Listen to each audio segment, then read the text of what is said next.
Alors, chers internautes, une fois de plus, bonjour et merci de nous faire confiance. Vous êtes toujours là, vous êtes vraiment abonnés, vous lisez, vous regardez nos vidéos et ça nous fait vraiment plaisir. Aujourd'hui, chers internautes, nous sommes encore et une fois de plus devant notre cher docteur qui nous a présenté, et je suis sûr que vous l'avez vu, vous avez vu son documentaire sur un certain nombre de choses. Aujourd'hui, nous sommes encore là et on va lui poser des questions sur quelque chose qui fait très mal aujourd'hui. Certains appellent le diabète, d'autres appellent l'insuffisance du pancréas. Alors docteur, une fois de plus, bonjour. Bonjour. S'il vous plaît, c'est le diabète ou bien c'est l'insuffisance du pancréas? Généralement, on doit parler de l'insuffisance du pancréas et non du diabète. Parce que l'insuffisance le diabète arrive comment? Le diabète arrive lorsque le pancréas est incapable de pouvoir faire un triage d'aliments avant de rejeter le bon dans le sang et l'autre dans l'organe excréteur.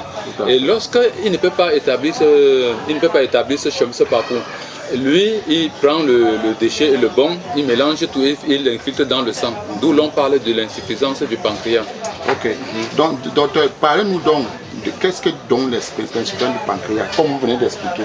Oui, je vous dis bien, l'insuffisance du pancréas, c'est lorsque le pancréas est incapable de faire le triage d'aliments. Tout à fait. Parce que vous venez de le dire. Oui, il y a un mécanisme qui existe entre le foie et le pancréas. Tout à fait. Le foie, par exemple, a son rôle de transformer les aliments.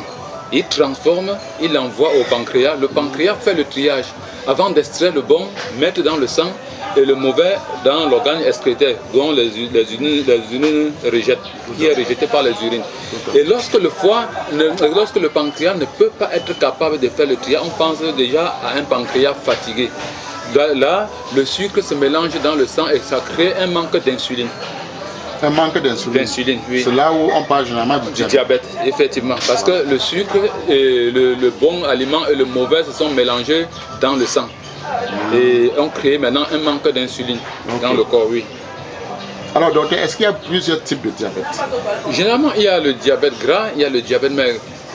C'est les deux types de diabète. Il y a un diabète qui vous fait plutôt prendre du poids. Oui. Lorsque les aliments que vous avez eu à consommer sont des aliments lourds, qui sont des aliments gras, riches en glucides, qui sont très riches en glucides ou en glucose, vous allez porter ce qu'on appelle le diabète gras. Et on parlait également du diabète maigre. Lorsque vous consommez plutôt des aliments qui vont vous faire plutôt sécher l'eau, qui font sécréter beaucoup le pancréas dans le vide. C'est là qu'on parle d'un diabète maigre. Alors docteur, comment on peut prévenir déjà ça? Oui, déjà il faut prendre déjà des médicaments pour pouvoir aider le pancréas à ne pas trop travailler. Consommer généralement les aliments amers. Généralement. Oui, pour aider le pancréas. Quand vous parlez des aliments amers, docteur, je vois la cola, le bitacola, comme les gens en consomment généralement. Non, pas tellement le bitacola, il y a des médicaments amers. Il y a des médicaments tels que l'absinthe. L'absinthe, c'est un très bon médicament capable d'aider le pancréas à jouer son rôle. Il y a par exemple des aliments comme par exemple les navets, qui aident également le diabète dans son fonctionnement. Il y a également certains aliments comme le cactus. Là, ce sont des aliments légumes, mais c'est des plantes légumes qui se consomment. Et là, il vous aide également à aider le pancréas à ne pas trop travailler. Parce que lui, pendant qu'il fait le travail, le pancréas se repose. Et là, on peut ne pas être victime du diabète. Ok.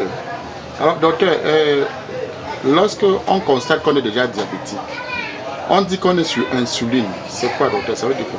L'insuline, c'est cette substance-là qui son rôle est de faire éliminer le sucre dans le sang. Et lorsqu'on vous introduit sur l'insuline, c'est pour que vous injectez. On passe le temps à injecter l'insuline. Mais l'insuline n'influence pas sur le diabète, ça élimine plutôt le taux de sucre dans le sang.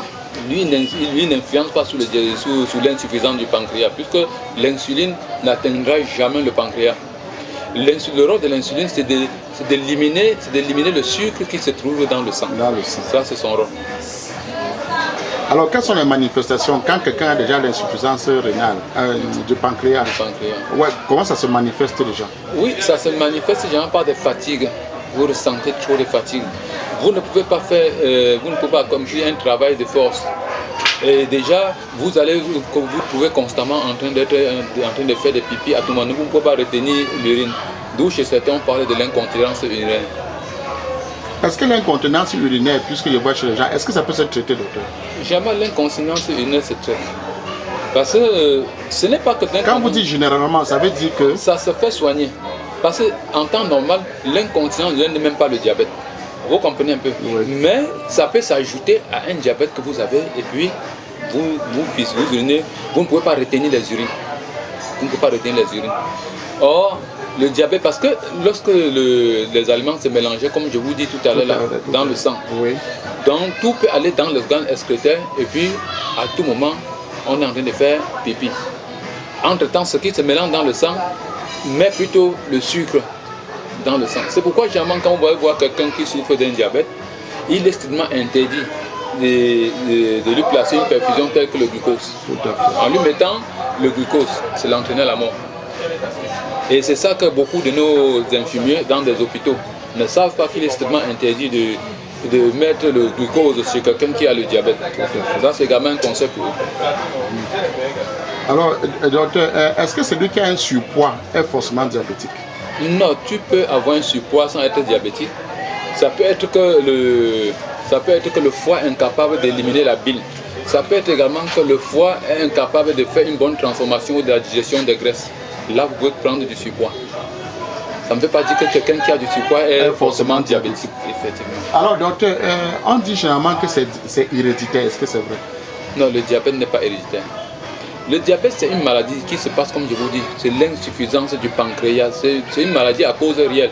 Je vous comprends. C'est le docteur, quand vous allez par exemple à l'hôpital, quelqu'un vous demande, on vous demande, est-ce que vous avez eu une parenté qui avait le diabète? Quand vous posez cette question, selon moi, j'appelle ça des questions banales parce que quelque chose qui se suit, le médecin n'a même pas le droit de poser ce genre de questions.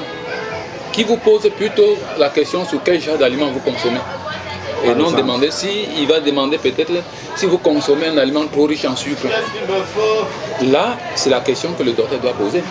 Mais quand il vous pose plutôt si votre famille a été héréditaire, quand on ne naît pas un pancréas, on grandit avec un pancréas qui se développe. Et lorsque ce pancréas est affecté, on parle d'une maladie. Ok. Oui. Alors, docteur, quel est le conseil que vous donnez donc à ceux qui ont déjà cette insuffisance de pancréas, ceux qui sont déjà diabétiques? Ce que je peux les conseiller, c'est de prendre des aliments pour pouvoir soigner le pancréas. Et lorsqu'on soigne le pancréas, le diabète s'en va tout seul.